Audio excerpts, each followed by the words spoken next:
consciousness to us. Why haven't you got any women? Because our committee at that time, I think about 12, 14 people, had one girl who sort of came from time to time. And we were we had women, but they made the team. But I wouldn't go as far as that. No, I don't think we were as bad as that. I think, in fact, we just lacked in having enough women to take an interest.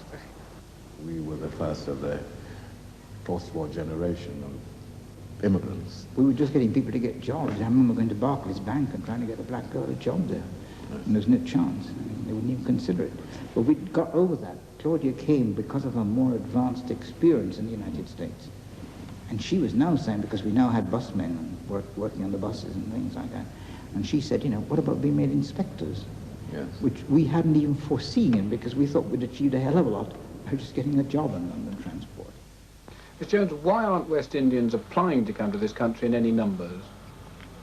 Well, I would say that the Commonwealth Immigrants Act has acted as a deterrent against their coming. And in fact, that was the intention of the Act, which many of us considered a colour bar bill. Now, there was a good deal of ill feeling about this Act when it was introduced. Has that ill feeling among West Indians died down? What is important to recognise now, it's not so much their feeling directed against the Act as such, because they're responsible, the Act is law, they're fighting to repeal it, but the consequences of the Act, namely the fact that the population at large, because of the whole propaganda against the West Indians, regard them as second-class citizens, and they themselves, on the job, in virtually every sphere of life, find this difficulty since the Immigration Act in terms of discrimination, colour bar housing, etc., etc. I've heard that you've got rooms going, and I have got a room, but I'm afraid I can't let you in. Beg your pardon? I can't let you in. I've got 14 English boys in here. 14 English boys. So you don't want... I can't mix. I'm ever so sorry, I would myself, but if I let you come in, all my boys would leave. If you let me come in... If I let you come in, all the other ones would go.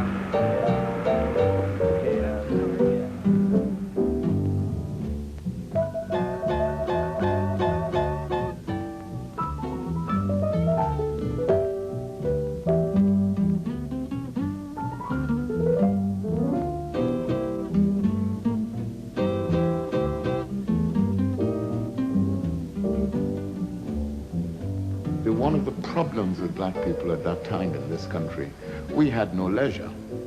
We worked from dusk to dawn to pay that mortgage or to pay that rent, which was 3 or 4 times the average white person's rent, which we call black tax. So as leisure meant that people would have time to read newspapers, and that was a problem. It was a serious problem.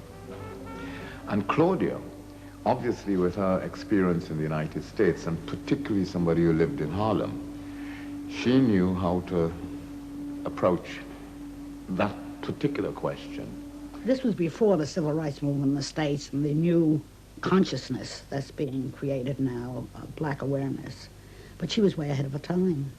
Claudia Jones is part of who I am, and therefore who other people are, so one's job is almost to kind of recover one's history, of which she is part, and to kind of create one's existence now. Do you know what I mean? To sort of bring oneself into existence almost. So I suppose that's why she kind of fascinated me. Okay, everybody hold it. Just hold it. And what you've done there, I think you've succeeded a lot more in getting that kind of frenziness, the energy, the fact that this was really a nerve centre here. But there's still a lot we don't know about Claudia at this particular moment in her life that might help us in creating the scene. What are some of the things we still need to be working on, that we need to find out about Claudia? I'd like to know more about her relationship with Donald. We had a period of about 4 months where we were working with this group, and they were a completely voluntary group who stuck with it all the way through the 4 months, and we're really fascinated by what we were finding out about the life and times of Claudia Jones. But there was this feeling that the more we found out, the more we needed to know. And of course it was important for Winston to go and really speak to people who knew Claudia. People admired her so much, and one felt that one felt really frightened about kind of encroaching on this character and making her a character in a play, really. The kind of abiding image one has is of her being very strong and holding on to the things that she believed in and being almost ruthless, I suppose. And you didn't even shout at him, how dare you? Speak up just like that. Who do they think he is anyway? He's quite a reasonable man, and he's given us until the end of the month. Oh, to thump you, Claudia. Oh, Ahmed! It's not fair, will before him. I thought you'd forgotten us. How could I? Everybody I meet seems to have your name on their lips. Well, you're building yourself quite an empire. We're slowly making headway. Why don't you visit us anymore, you old dog? Ned's always trying to get him to come round, but he's too good for us now. Look, let me sort out these people, and then we can have a lovely chat. Donald, can you get Ahmed some tea? Look, I didn't come here to indulge in any pleasant tea-time chit-chat. What do you want, Ahmed? Give me back my paper. I acquired the title Lock, Stock and Barrel. It's legal. The paper was my life. I'm not going to stand back and watch you just destroy it. Sit down, Ahmed. Calm Look, yourself. take your hands off me, Mr. Bus Conductor. I'm not going to be manhandled by a fool. I mean, look at you. You're all fools if you believe that this is to be our deliverance. Well, you found yourself a snug little niche here, haven't you? You think you're a saint.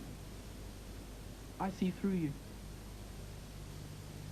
Look at how she reduces everything to the level of triviality. You think ordinary people's lives trivial? A child's ABC guide to politics. What's wrong with addressing people in the language they can understand? You avoid the important issues. No disrespect, Ahmed, but that paper you edited was an insoluble conundrum. Bedlam in the streets, black people afraid to leave their homes, even in daylight, and you respond with this.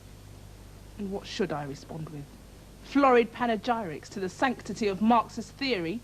Turgid little articles about the concept of class. Look around you. Here, we barely belong to any class. There's little room in people's lives to reflect on your so-called issues.